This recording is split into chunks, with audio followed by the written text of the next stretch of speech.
So dito malaman natin yung mga regions of the curve such as the forward bias region, the breakdown region, ano, and the knee voltage, also known as the cut-in voltage.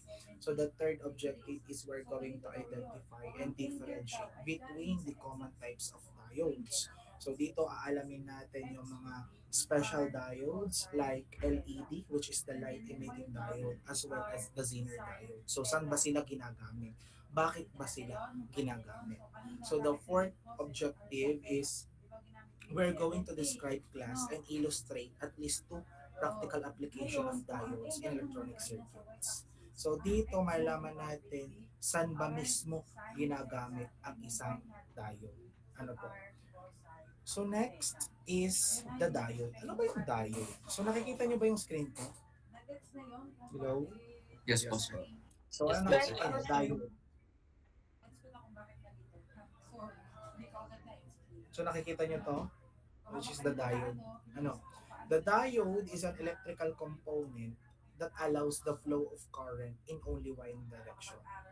So, from its word, the diode or the ohm, it is an electrode class. So, we have two electrodes. What are those? We have the cathode and the anode. Ano po yung anode?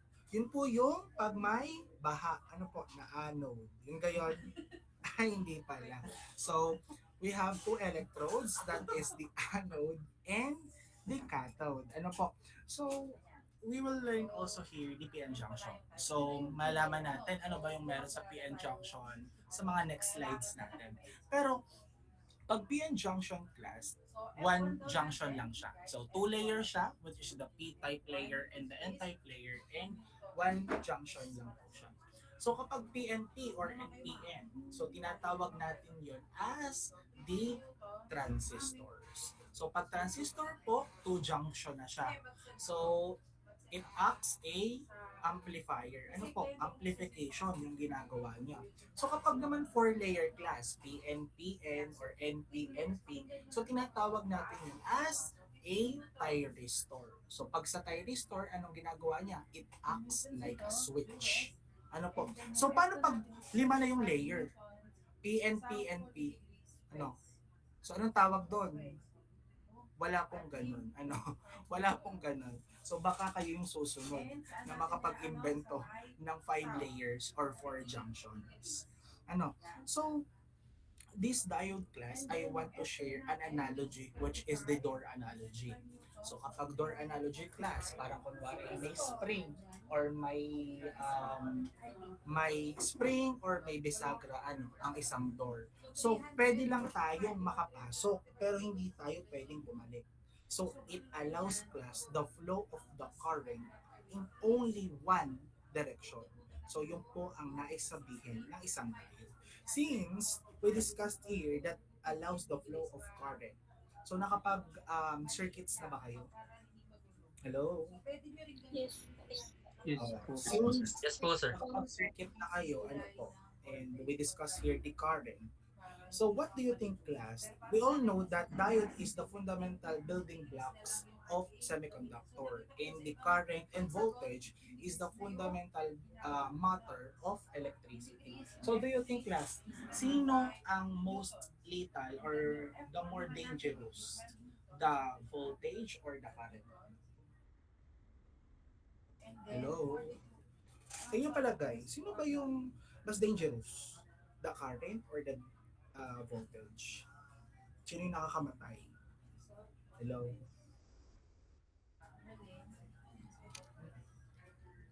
Hello? Wait lang po, sir. Sinesearch pa po namin sa chat GPT. So ano? Sino ba ang nakakamatay? The current or the voltage? Go. Kung sino man yung naghahanap. Hindi po makikita. Uh, for me po, sir, yung pong voltage. Why? Ano lang po, parang sa warning po kasi minsan pagka mga electric fence na nakalagay po mga voltage po. Okay. Okay, nice observation. So anyone, sino naman nagsasabi ng current? Meron ba nagsasabing mas delikado ang current compared sa voltage? Hello?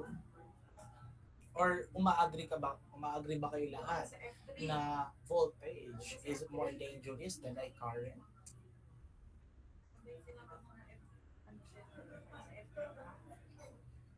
Hello? Wala nang sumasagot. No idea? Sagot kayo, ano ba? Gusto niyo bang magtawag ako? Sige, magtawag tayo. So, tawag tayo dito. Yung mga hindi naka-open ng ano. Sige, Ralph. Go, Ralph. Sa ko po, gawa po ng siya po yung Ano raw? dumadaloy. Ano raw? Pakikulit, pakulit. Hello po. Dinig po. Yes, yes. Go, go, go. Sa palagay ko po, yung current po, gawa po ng yung current po yung dumadaloy. Okay. Great observation din. Very nice, very nice. Ano pa? Yun lang. So, merong current, merong voltage yung nagsasabi. In a conceptual basis, guys, the more dangerous is the current. Ano po? Because the voltage is the pressure while the current is the flow rate. So, kung sa mga saksakan natin ang nagbibigay ng kuryente o yung nagbibigay ng power is the voltage. So, nagbibigay siya ng pressure and then ang dumadaloy sa atin is the current. Ano, tatandaan nyo yun na. Pero, sa tunay na buhay, delikado sila pareho. Why? Because kung mataas ang voltahe, mataas din ang kuryente. Ano? Through Ohm's law. Tama ba? Pero class, tatandaan nyo, however, we can have a high power but low current. Sa paanong paraan? What do you think? Pwede tayong magkaroon ng mataas na power, pero hindi mataas na voltage, pero hindi pwede tayong magkaroon ng mataas na current. Sa paanong paraan? Kapag ano po? If we have a what do you think? Hindi tayo pwedeng magkaroon ng mataas na current at mababang voltage. Bawal yun. Pero pwede tayong magkaroon ng mataas na voltage at mababang current. Sa paanong paraan? Hello, Sir, dahil po ng resistor, Pwede, yeah, because of the Ohm's law. Kapag tayo nagdagdag ng resistor, matik bababa. Ano? Pero paano kapag wala tayong resistor? So go Neil. Siguro po pag mataas po yung voltage. Pag mataas, yes, pag mataas ang voltage, pwede nga tayong magkaroon ng mataas na voltage, pero mababa yung current. Sa paanong paraan? What do you think?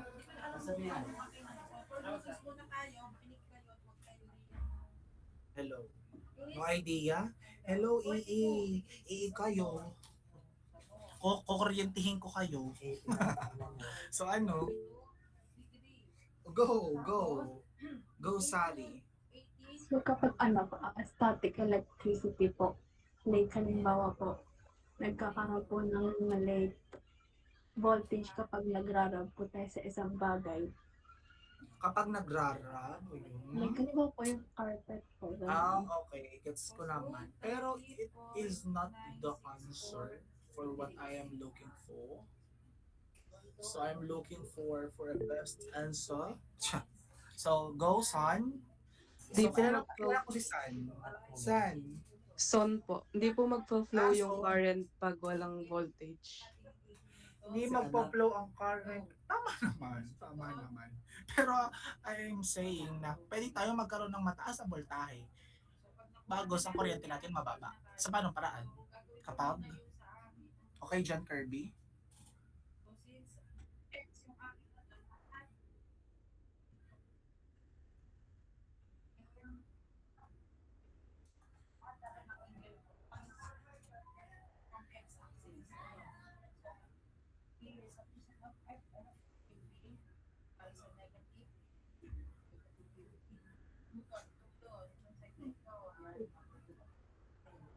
Oo, maglilimit. Ano yun? Ano yun? Paano pag ang wire ay maliit? Try natin. May isang malaking wire bus, maliit na wire bus. Ilagay ko sa iyo.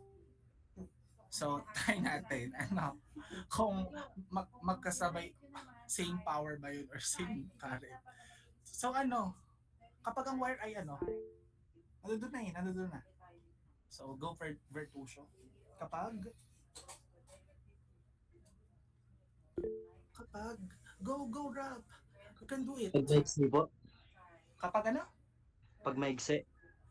pag maigsi, so you are referring to a signal kapag maigsi sa mga guidance transmission line yon.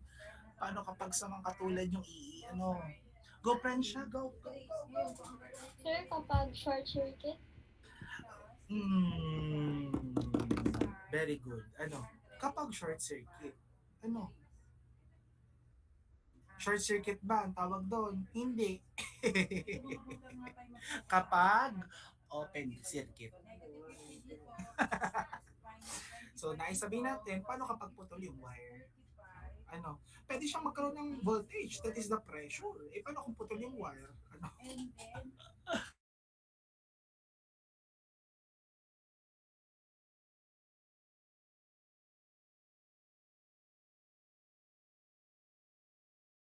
Ang idea. So, dyan na-introduced yung Ohm's law.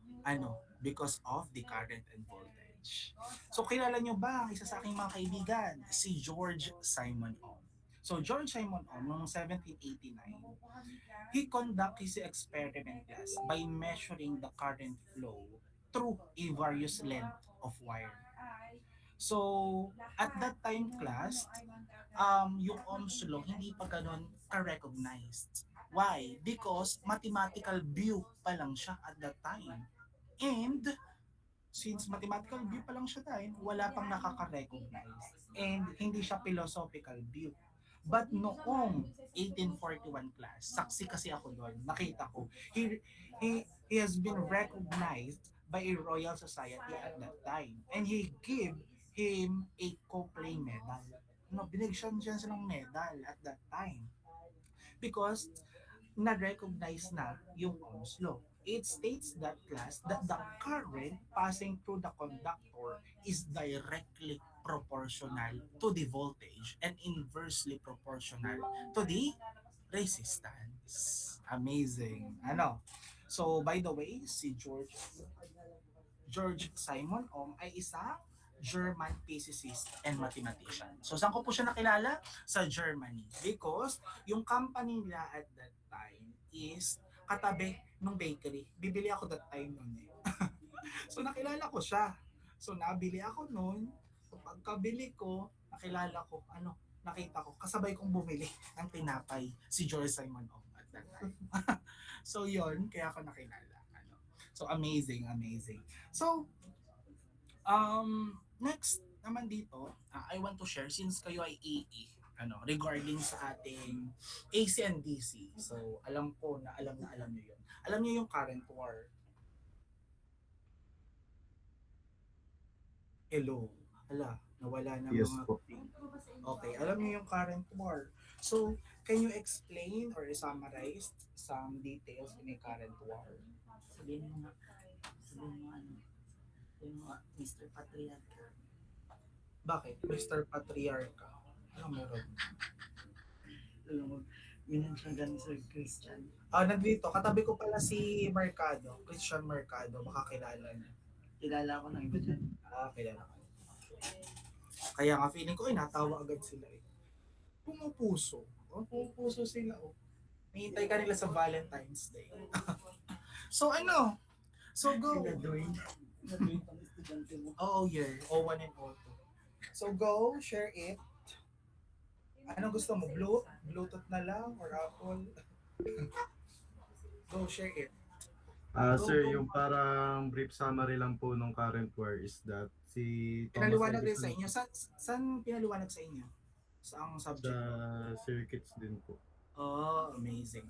So go, proceed. So bali nagsimula po Detailed naman na pinaliwanag sa inyo. brief lang po tapos kung napanood ko na lang din po sa YouTube. Proceed. Yung parang naging starting point po nun is that si Thomas Edison meron siyang electric company na kung saan ang pinaka ginagamit nila ay DC. Tapos after naman po nun, na-hire si Tesla. Tapos after po nun, parang na pinoprove ni Tesla na mas efficient si AC. However, parang ayun, yung kasi parang ang na-invent ni Tesla yung AC. Tapos ayaw ni Edison kasi nga parang dangerous po siya. Delikado. Okay. Tapos ang naman nun, after po nun nag-left siya, tapos ay nagsali siya sa ibang company. Then doon po na-prove. Tapos however, parang patuloy pong dinidisprove ni Thomas Edison na yung AC. Tapos ang parang isang sample na ginawa niya is nag-electrocute siya ng animal. Pero to counter Anong animal yun? elephant. Parang Sure ang ka? ginalas po dun sa elephant is thousands of volts. Tapos ay to counter that naman, nag-perform din ng parang experiment si Tesla na kung saan pinadaloy niya po yung electricity sa kanyang katawan. Tapos wala naman pong nangyari. Tapos kumbaga after nun, na-prove po na mas efficient talaga si AC. Kasi in terms po sa pagta-transmit ng AC at DC, mas mataas po yung power loss ng DC compared sa AC sa pagta-transfer po ng electricity sa mga power Okay. lines. Amazing. So you want a detailed one? Gusto nyo ba medyo detailed ng konti? So parang ayaw ni Neil, parang ayaw na ni Neil. Sir, ang dami niyang kwento. Alam niyo kung bakit? Because kasabay ako ni Tesla na nag-apply doon at that time. So nasaksihan ko yun. So at that time, we all know that Thomas Edison is my great grandfather, for the information of others. So si Thomas Edison is known for his invention, which is the bulb. Tama? Ano po? But before he invent the bulb, merong pinakaunang invention siya. That is called the phonograph. So ano po ang phonograph? Isa siyang best invention at that time ni Thomas Edison. And ito ay isang recorder at saka si Thomas Edison is a wizard one. Ano po? Nung sumikat siya, nagtayo siya ng company. So which is the Continental Edison Company. Because pinangalan niya yon, yung Continental Edison Company sa kanya. Kaya nga Edison Company. So, the Continental Edison Company, nagagawa sila ng mga practical and affordable life bulb. So, nag-apply na. Nag-apply si Nikola Tesla kasabay ko at that time. So, before sa company ni Thomas Edison. So, nabalitaan ni Thomas Edison na itong empleyado niyang ito ay napakatalino at magaling. So, kinausap niya ito at naging apprentice pa ni Edison si Tesla. So, Thomas Edison invented the first practical and affordable light bulb, but he didn't invent a practical and affordable system for keeping those lights on nationwide. Kumbaga sa mga long ranges, hindi kayang magbigay ng DC. And, nung nag-work na si Nikola Tesla, naging apprentice siya. So, sabi ni Thomas Edison, kasi ako nagmamap, pag map ko, narinig ko yung usapan nila.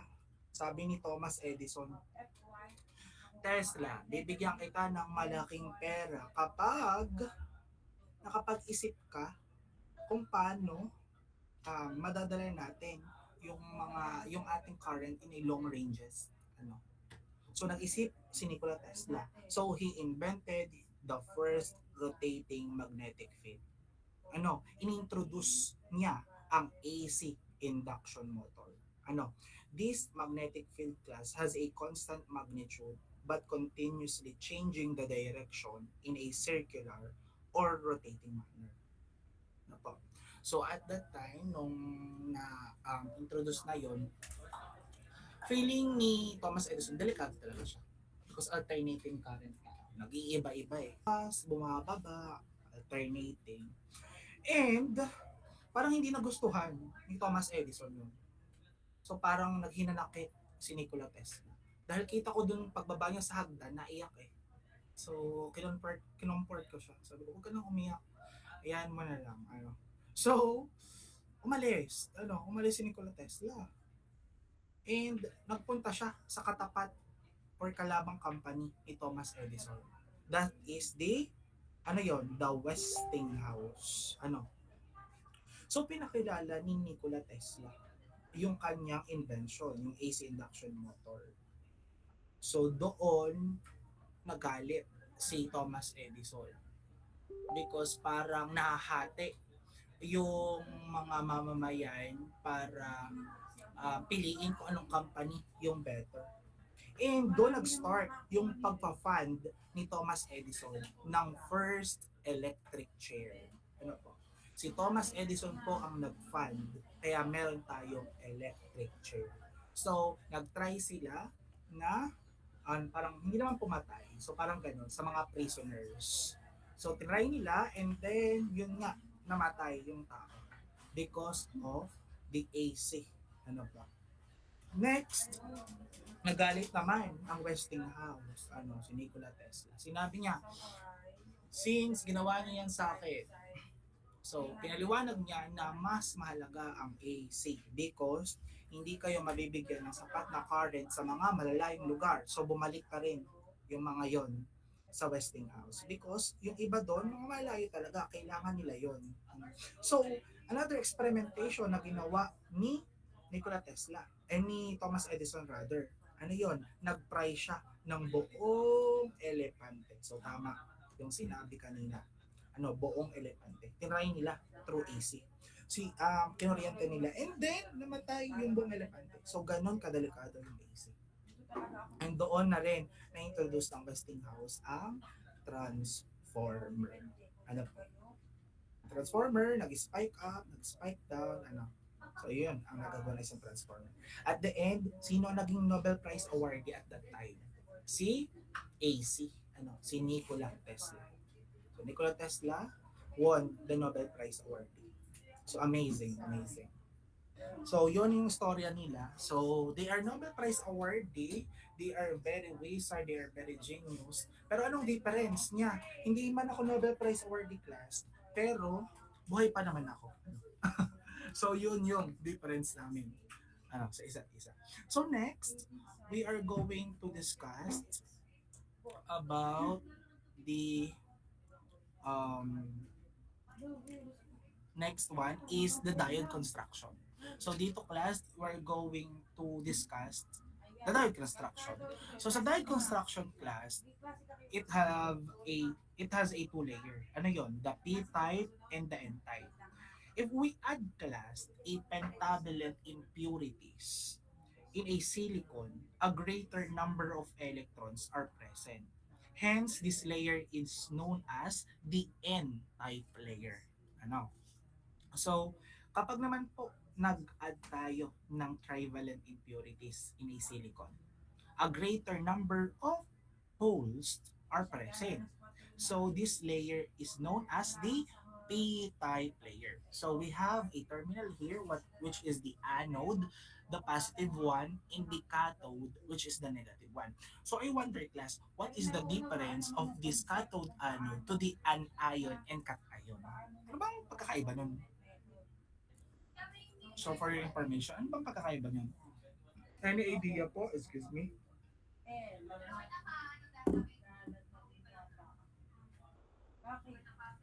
Hello? So, try natin magtawag uli para mas engage. So, hindi ko pa natatawag para masaya. How about you, Denver Josh? What do you think? There's nothing wrong. Walang maling sagot. There's no wrong answer. The only wrong is you. So, walang maling sagot. Bye-bye po. So, what is the difference? We have the anode, the cathode. So, what is the difference between the cations and anions? Hello po. Hello. Hello, how are you? Paalam. Ano, bobo. Sana all pa uwi nun. Hanggang ano pa ako. Hello? Wala. Bakit wala si Josh? Baka tulog na si Josh sa kakakwento ng AC at DC, the current one. Ano po? Ano? So go, darling. Um, ang ion po can be either positive or negative, while the cation is only positive charge po. Paano kapag gagamitin ko sa isang galvanic cell?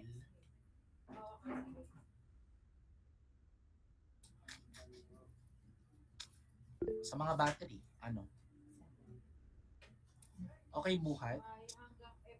Sir, in terms of chemistry po, ang sinabi natin ion it is gaining po ba or sharing ion, which is why kaya po tayo may cation, anion, kasi po ang cation is parang attractive anions po. Okay. So, the ions are the charged atoms. We all know that. Ano, charged atoms siya or molecule na tinatawag. So, it defined by their electric charge na meron. So, kapag sinabi natin cation, so sa amin, so the clue for that, in terms of ions tayo ha, in terms of that, kapag sinabi natin cations, positive. Anions, negative. So, para mas matandaan nyo, ano bang Tagalog ng cat? Hello? Ang hindi alam ang Tagalog ng cat? Pusa po. Pusa. So, kapag cation, that is positive. Oh, diba naman? So, another information. So, tatandaan nyo, kapag in ions, kapag cation, that is positive. Because it is positive. Ano? So, an ion is negative. So, yun. Class, at continue, the diode is formed by joining yung both N-type and P-type semiconductor together. This device class is a combination of P-type and N-type semiconductor materials. And it is also known as the PN junction. Ano po? Sa PN junction, kapag we join the P-type and N-type together, that is the PN junction diode. So, within the PN junction diode, dun po natin makikita ang depletion region. Ano po? So, natin makikita ang depletion region within the PN junction. Nagagets? Are we clear on that? So, ang two-layer uli natin is the anode and cathode. One terminal is taken from the P-type layer, which is the anode, and one terminal also is another terminal also taken from the N-type, which is the cathode. So, paano ba nabubuo ang isang depletion region? Plus, depletion region is an area within the semiconductor materials, typically at the junction or the PN junction. So, it acts class as an insulating layer because it has no charge conduct electricity. Okay. So, paano ba nabubuo ang isang depletion region? Wait. So, how it forms? First, through diffusion. Ano pa? So, sinasabi, due to concentration difference, the majority charge carrier electrons from the N side and holes from the P side begin to diffuse across the junction. So, electrons move from the N side to the P side and holes from the P side to the N side. So, nice lang sa diffusion, that is the transfer of electrons and holes. Nagdi-diffuse across the junction. Ano pa? So, that is the diffusion. So how about recombination? Ano pong meron sa recombination? So in recombination class, as these electrons and holes cross the junction, they recombine with each other and are eliminated. So sinasabi, nagva-vanish daw siya. Are eliminated Ano? So, bigyan ko kayo ng simple analogy. Ano? Kunyari ay dance floor ulit. Sa isang dance floor. Kunyari sa isang dance floor within that region. Kunyari kayo ay nasa loob ng isang diode. So, sa isang dance floor class, the electron, yun kayo. Electron kayo. So, you are so energetic. You're so active. And the holes are the chairs within that wall. Ano po? So, kapag po kayo ay through recombination, kapag kayo ay napagod from being active, kayo ay uupo sa inyong mga holes. Diba? So, pag kayo nakaupo, you are vanishing or you are eliminated sa dance floor. So, the question is, nagba-vanish ba talaga kayo within the dance floor? Sa inyong palagay, nagba-vanish ba kayo? Nawawala ba kayo dun sa mismo region? Hello? Hello? Sa inyong palagay, nakasulat and are eliminated. Saan kayo napupunta? Napupunta ba kayo sa amin? Saan? So, Kasaw, go. Sa akin pong palagay is nawawala na po sa dance floor. Oo nga, saan nga napupunta? Sa amin ba? Sa inyo ba? Saan napupunta? Sabi mo nawawala. Saan napupunta yun? Then, siguro po ay dun po sa holes. Di ka po ay... Ikaw nga ay napunta sa holes. Pagpunta mo sa holes, nawawala nga kayo. Di sa video, balik natin. Wait lang. Di sa video, kapag nagsagpi na kayo doon sa dance floor, napagod ka na, nawawala na. Nawawala ba talaga yon? Saan kayo napupunta? Kaya napupunta yan, diga? Pag meet nyo doon, nawawala kayo, parang nagbabanish. They are eliminated, sabi. Saan kayo napupunta? Nawawala ba talaga sila? Go, Hernandez. Sir, feel ko po ay hindi po nawawala. Kumbaga po, kapag tapos na pong mag-ano yung electron, kumbaga nandun pa rin po siya, pero wala na po siyang possibility na mapasama pa po dun sa sinamahan niya po dati. Yeah. Parang ganon rin, gets. So, tama, So, hindi naman talaga sila nawawala. Hindi sila nawawala. From being active, they become more stable. Nagiging stable sila.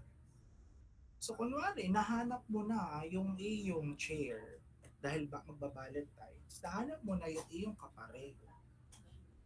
So, naging stable na kayo. Hindi na kayo hahanap pa ng iba. Stable na nga kayo So, iikot na lang kayo within the atoms. So, nagkakaintindihan tayo. That is how recombination works. Amazing. Tama, di ba? Tama. Parang chopping board naman ako. Feeling ko, gano'n rin kasi yung binili ko. Mahal mga 2,000 din. So, you become more stable. So, yun ang naisabihin ng isang how the depletion region forms. Next one, through ionization. So, sinasabi dito, anyone can read para magkaroon naman tayo ng engage. Go, Sid. Ionization is the process of creating those charge carriers or electrons and holes by ripping an electron away from its home atom. Amazing. So, kindly explain on your own. Diba? Sige, go. Take your time.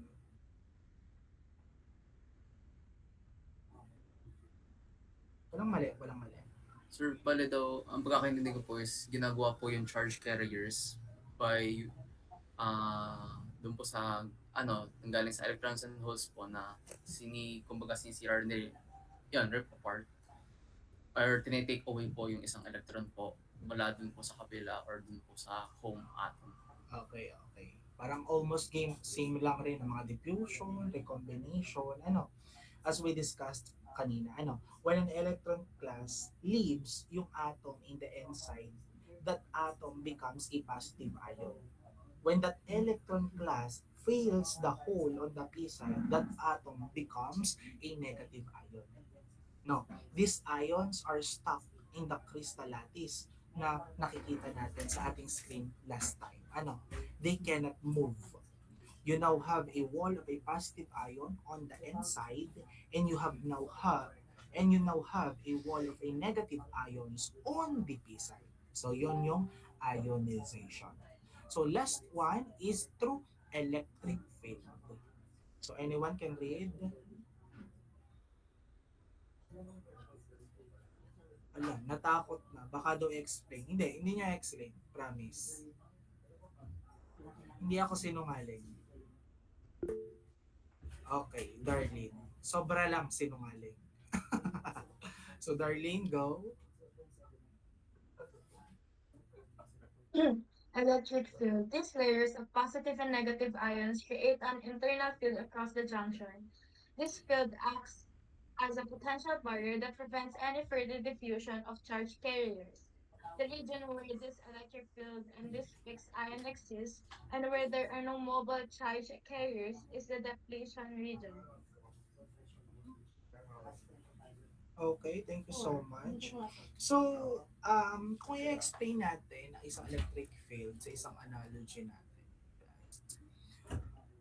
Imagine we have a crowd or which is yung electrons na we are trying to get to a boarding gates, which is the hole. So, tayo ay kunwari ay nasa airport security. So, sa isang airport security class, yung crowd, yung tayo yung electrons. And tinatry nating pumunta sa boarding gates natin, which is yung holes natin.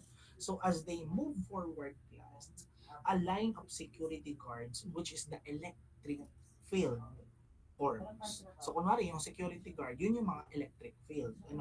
So the guards don't move. They just stand there and that guard pushing people back. Pinupush niya tayo pabalik. So yun yung ginagawa ng electric fields. So the space between the crowd and the gates where the guards are standing is what we call the depletion region. Ano po? So to summarize, the ions class create the electric field. And the electric field class create the barrier. And the barrier creates the depletion region. So nagagets? Gets naman sir, kaya lang inaantok na po. Katulad ni Sid. Naghikab na.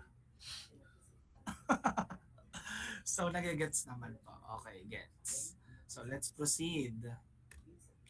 So here is our diode operation. So paano nga ba gumagana ang isang diode operation?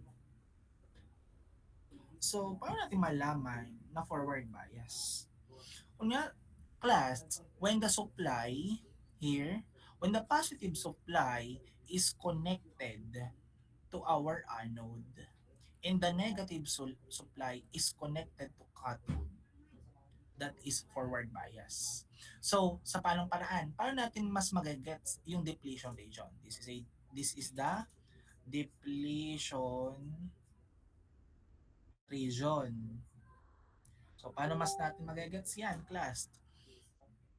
So, kunwari, nandito yung diode natin. So, ito PN junction yan ha, yung gitna. But this is the depletion region.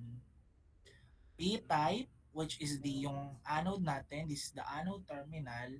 N-type, which is the cathode terminal. So, we all know that anode is positive and the supply is positive. So the charge repel or attract. Hello. Positive. Positive dito. So ito, class, wait lang. Ito'y holes. Mga positive. Holes yan.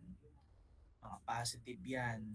Ito, mga negative yan. Mga negative. That is electrons. So positive daw to na binigay ng supply papunta sa anode na positive. Anong mangyayari? They attract or they repel? Repel po. So, magre-repel sila.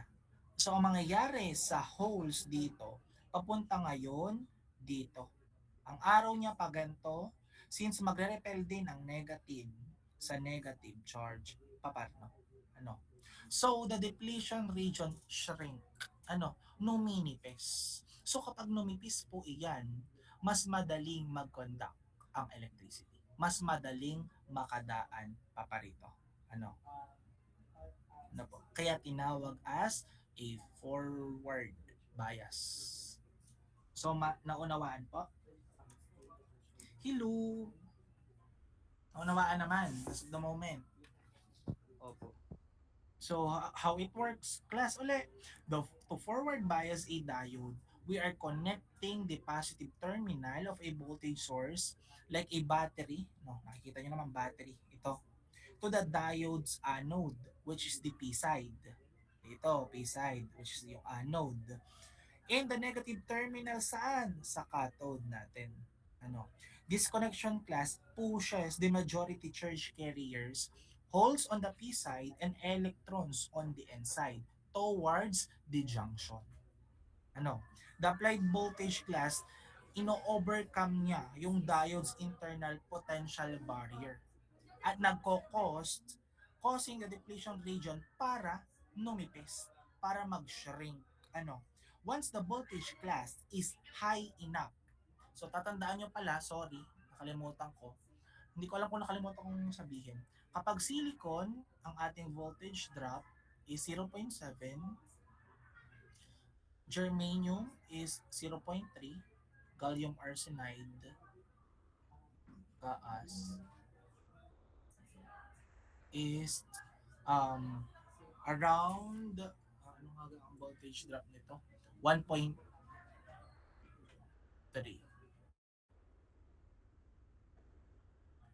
Okay? Tama ba ako? Tama. Parang 1.43 to. Okay, so yan ang ating voltage drop. So, class, once the voltage is enough, around 0.7 volts for silicon diode, a large current can flow. So, madidiscuss natin yung characteristic curve ng IB. Mas magagets nyo. Yun yung tinatawag rin nating threshold voltage. Ano po yung threshold voltage? Ang threshold voltage class, kunyari, meron tayong voltage drop na 0.7 sa isang silicon. So kapag nag-exceed sa 0.7, magko-conduct ang diode. Gagana. Ano po? Nagagets nyo. So magpo-flow yung mismong kuryente. Okay? So how about reverse bias? Sa reverse bias class, dito, so ang ating positive supply is connected to our cathode, which is the negative. So negative yan, positive to. So they will attract to each other. So kapag nag-attract sila sa isa't isa, ang mangyayari ay lalapad ang depletion region. Lalaki. Ano? Kagaya ni Sir.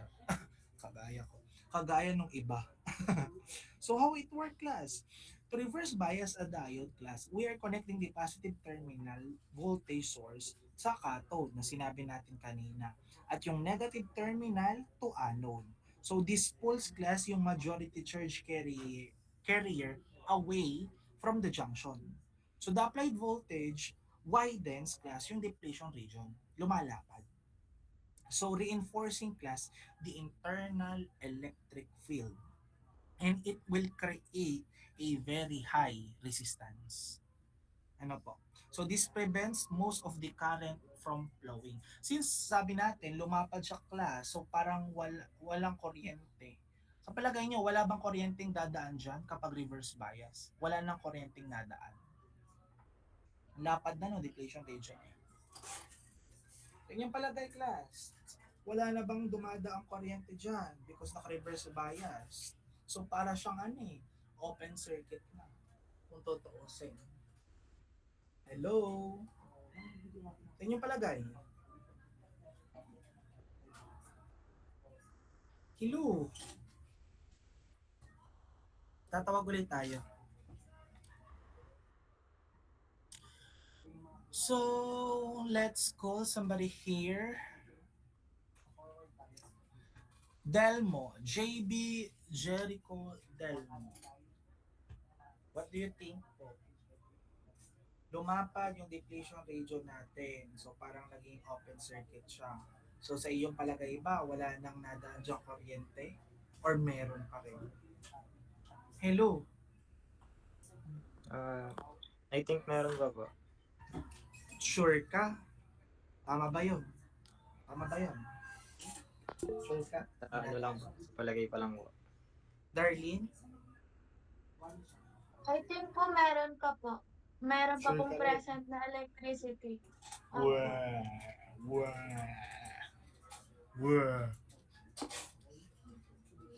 Baka mabatukan ka nung nasa likod mo. Tuloy ba yung sinasabi mo?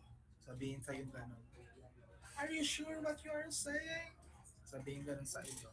So, nag-i-English pala yun. Sure ka ba? Tama ba yun? Tama ba yun? Tama. Iyon. Ano po? Kahit sabihin natin mukhang open circuit siya. Lumapad yung depletion region. So ito, yung anong tinatawag dito, ito yung gusto ng mga estudyante. Ito yung gusto ng lahat. Ano yun?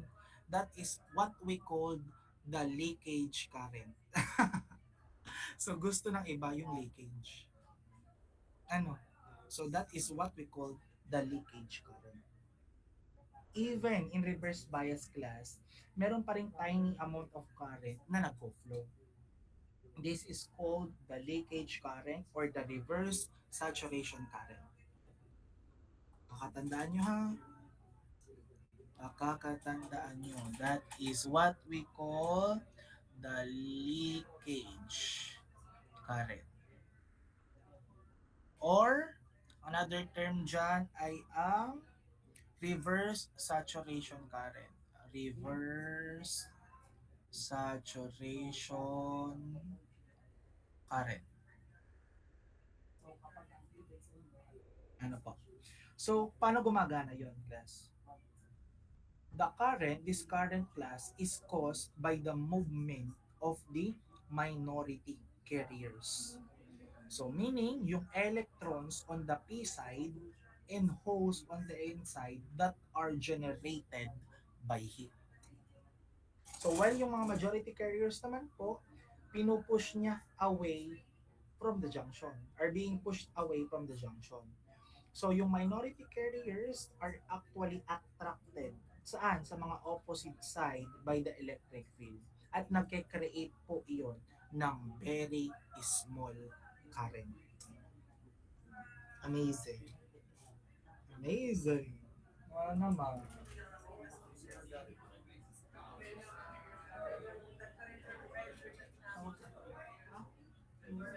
Wait. Sino? Nasaan? Okay, are we clear on that? Clear? Crystal clear? Hello? Gets pa? Gets pa? Gets pa? Kaya pa? Kaya pa ba? Parang antok na. Sorry, ayusin ko lang to ha. Because mali nga to. That is around, inayos ko, sinerch ko siya, 1.2, ranging from 1.2 to 1.5. Kamali ako. Pasensya na kayo. Tao lang. So that's it. So next. So ito yung meaning, forward bias, reverse bias. Meron palang ganito, hindi ko na nalaman. So next, Shockley's equation. Ano bang meron sa Shockley's equation?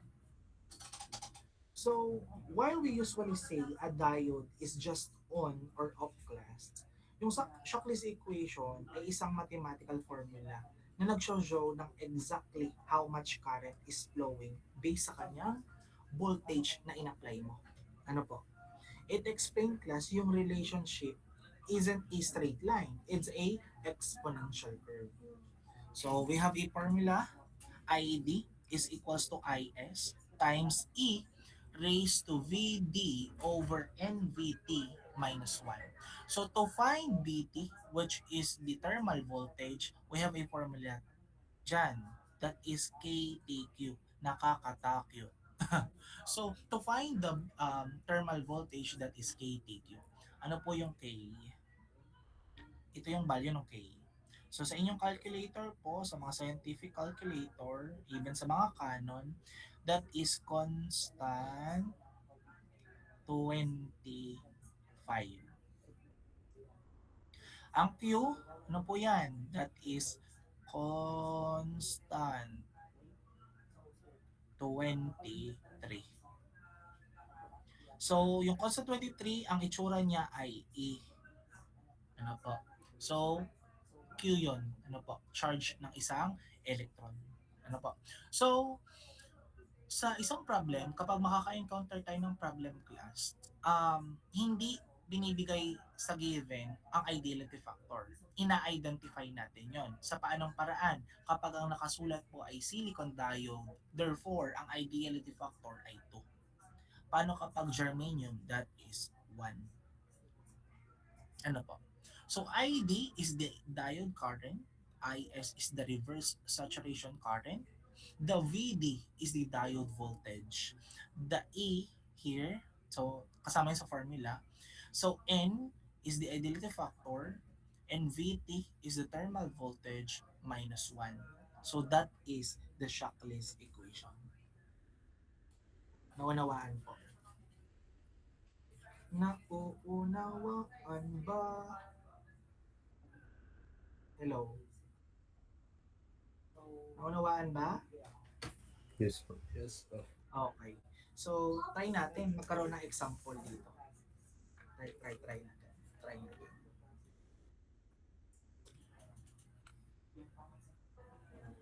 Keep. Wait lang. Add tayo ng isang ayan. Reset. So, nakuha nyo naman yung ating formula. Ano?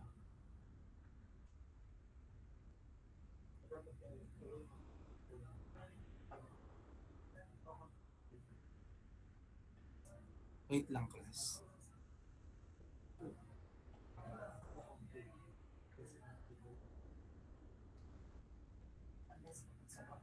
Mag-i-stop sharing lang ako. I-share ako ng panibago. So don't worry. This is our last slide for today. Feeling ko ay bugnot na yung iba. So much information, bombarded for the information that I say today. Don't worry, this is the last slide, which is we're going to have an example here para alam nyo kung paano sinosolve siya. Baka sabihin nyo, hindi naman yan tinuro ni sir, ay kukutongan ko talaga kayo. So let's try. Wait lang. I will share my screen.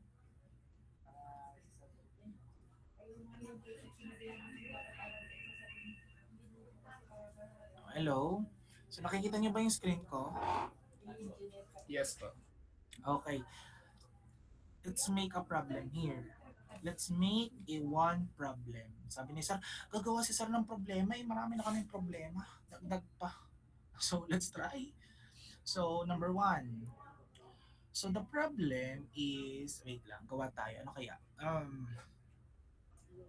Ano?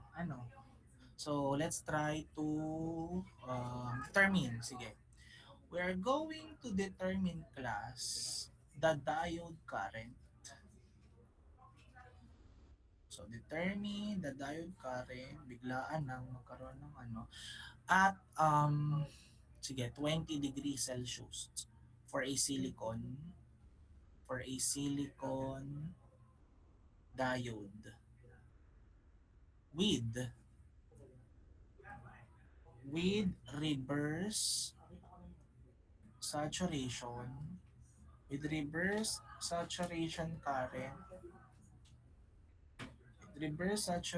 current of ilan? Mga 50, sige, 50 nanoampere. And unapplied forward bias of 0.6 volts. O, yan yung problem. So, determine daw natin yung diode current, which is the ID. Kapag 20 degrees Celsius raw sa isang silicon diode with reverse saturation current of 50 nanoampere. Ano po? In an applied forward bias of 0.6 volts. So, what are we going to do?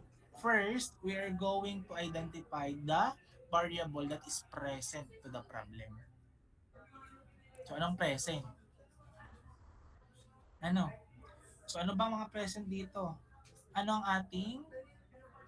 So, can you give me the variable that is present here? Hello, madlang people. Temperature po. Temperature na 20 degrees Celsius. 20 degrees Celsius. That is the, ano siya? The temperature. Okay. Temperature daw po natin is 20 degrees Celsius. Okay, by the way class, nakalimutan ko, when we are getting the T here, dapat naka-absolute absolute temperature. Kasi makalimutan yun. Okay. So go. We have temperature that is equals to 20 degrees Celsius. Ano pa pong present sa problem? Voltage po, sir. That is given. Voltage. Aling voltage dyan? Yung VD? Opo, yung 0.6 po. Okay. VD is equals to 0.6. Very good. So ano pa? IS po. IS. Ano ba yung IS? Elementary school. Anong IS? Reverse saturation current. Okay. IS is equals to? Kilo. Anong IS natin dito? 5 nano. Ano? 50 and 5 nano. 50 nanoampere. 50 pala. Sorry, pasensya na kayo. Bingi ako eh. Bingi. Ano pa? Ano pang given? Ideality po. That's ideality. Ano yung ideality? Ano yung ideal ideality? factor po. Yung sa silicon po. Yung N. O ano? 1. That is equal saan?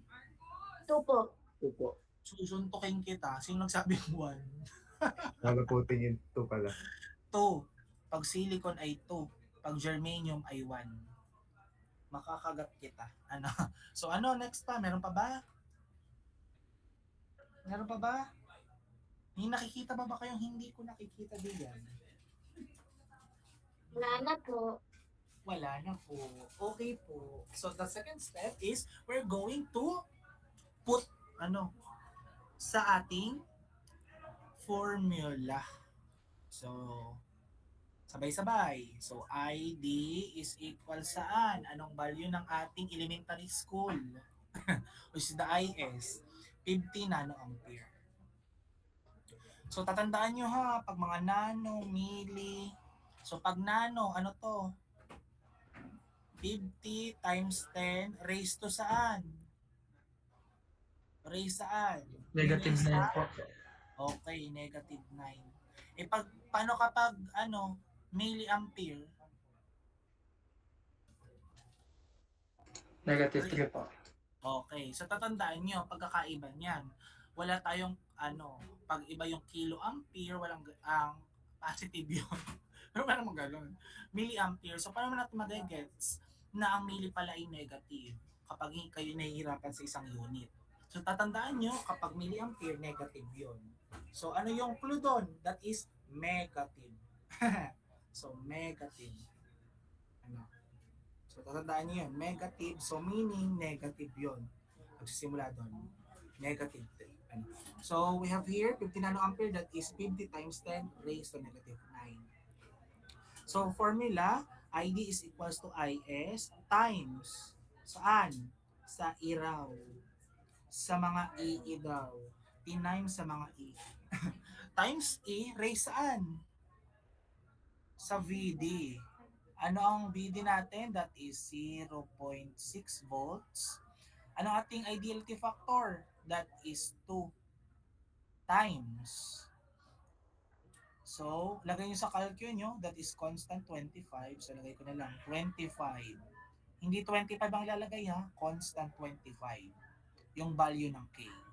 Times absolute value ng temperature. Anong absolute value ng temperature natin? That is, since naka-Celsius, 20 plus 273.15.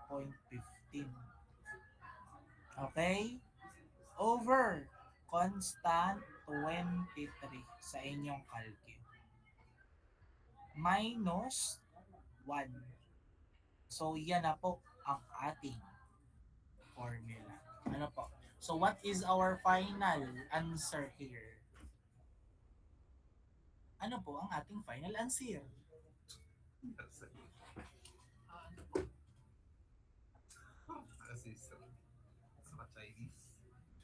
Nag-abacus daw. Hello, ano? I-calculate nyo. Ano yan? Milliamps. 0.025 Ano? Anong sagot? Ano? Nabibingi ako. Hello? Nabibingi ka ako. Ano ba ang sagot? Nabibingi ako eh. So what is our answer here? Ipa-plot nyo na lang yan sa calcio. Makukurit kayo sa mga singit ninyo.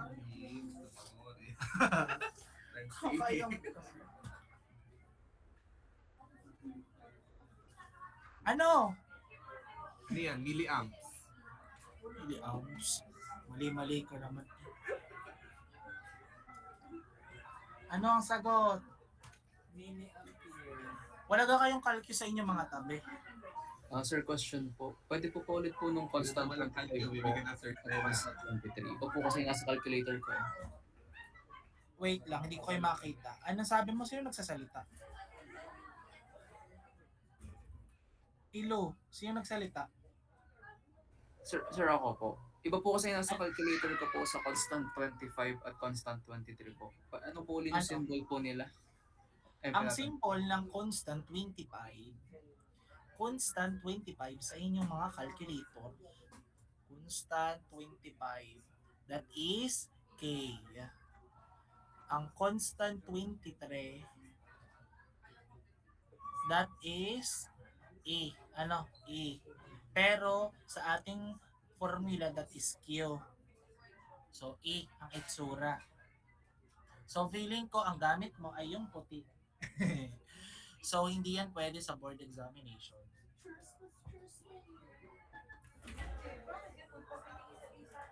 So, E.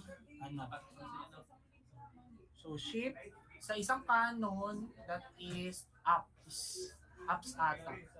Shift ups or ano? Bago sa mga medyo luma, that is shift constant. May constant, parang number 9. Ano? Anong sagot? Magsasagot ka. 5.7921 times 10 raised to Ano na? negative 5.7921 times 10 raised to Sure ka? negative 4. Sure ka? Opo. May mali ka dyan. Baka yung E or yung minus 1 mo na i-minus mo sa taas. Ang gawin nyo sa inyong calcu, pag napindot nyo yung 50, bagus yung sa baba, yung times 10 raised to x. Pindutin nyo to. So pag napindot nyo yan, ang gagawin nyo lang I times 10 raised to x. Ito yung pinindot nyo sa calcu. Bago susundan nyo lang ng negative 9. Hindi nyo na i-raise. Bagos times e. Raise. Saan? Ang gawin nyo kapag nag-raise kayo dito, may box yan. In-x nyo muna. Minusan nyo muna ng 1. Bago nyo balikan yung nasa taas para mas madali. So itong nasa taas, anong nasa loob niyan? That is 0.6 volts. Sa baba, that is 2. Baka kasi yung 2 napapasama sa taas no constant 25 at absolute temperature. Siya po ay multiply saan? Sa lahat dito. Sa baba. Ano? That is constant 25, hindi 25 lang. Ano? Times. Times saan? Sa 20 plus 273.15. Apakapangit. Ayoko ng pangit. So ito, so ang over constant 23. So yan po yung nasa taas. So ano po ang magiging sagot natin dito? 0.007. O kung gagawin natin ano yun sa notation ng mismong kuryente. Hindi na pwedeng 0.00. Ano yun? 7.12 po. 7.12 pwede? Pwede 7.12. Alam mo kung anong ginawa mo? Hindi mo kinonstant. So mano-mano. Pero pwede yun. So discrepancy lang ang pagkakaiba. So alam ko yun. So ang ginawa niya, minano-mano niya yung K, kung anong value ng K, at yung anong value ng Q or E. Ano? So 7.12. Ano to? Carabao, cow, horse. 7.12 ano? Hello? 7.12 ano to? Amperes po. Ampere, sure ka? Milliamperes po. Okay. Baka makuryente ka kung ampere yan. So 712 milliampere. So kapag na-discover nyo na kung paano yung constant, ang pinaka final answer niyan ay 7.19 milliampere. So pwede rin naman yan. Discrepancy lang yung pagkakaiba. So tama pa din. So we are done. We are done with the Shockley's equation. Amazing, amazing. Amazing. So thank you so much, class. We are done. So next week, we are going to discuss the continuation of the diode, which is the diode application. Dito, magsasolve tayo ng diode circuits. At saka diode application, yung mga clamper, clipper, rectifiers, ano po. So I think that is face to face. So makikita ko na kayo. Amazing. So makikita nyo na ako. So sa online, oh my God. Online, yung pala yung online world at saka face to face world. Kailangan natin i-maximize. So ganito na lang ang gawin natin. Since para hindi tayo mahuli, next week magpo-post ako today laboratory tayo ng face to face.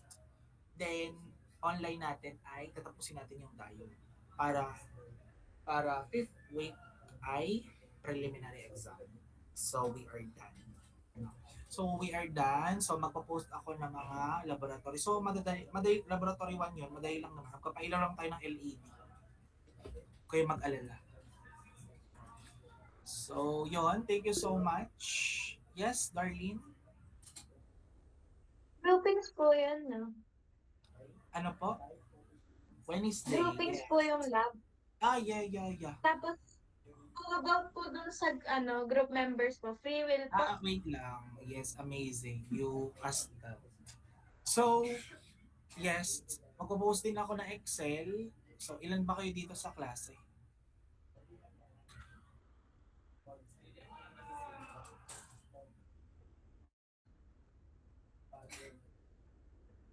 Wala bang translator dito? Walang ano? Ano sabi? 37 po. 37. So siguro mga 4 or 5. members. 5. Oo. 4 or 5 members per group for your laboratory. That is pre-choice. Magsesend ako maybe later, mamayang gabi, ng Excel na paglalagyan nyo ng inyong group number at group members. At isesend ko rin po, ipopost ko din po yung laboratory 1 na materials. Pero yung paper, hindi muna. Dahil may mga question doon na on the spot nyo sasagutan. Po. So, any questions, clarification, violent reaction before tayo mag-alisan? Hello? Wala na po. Wala na. Wala no. Wala no.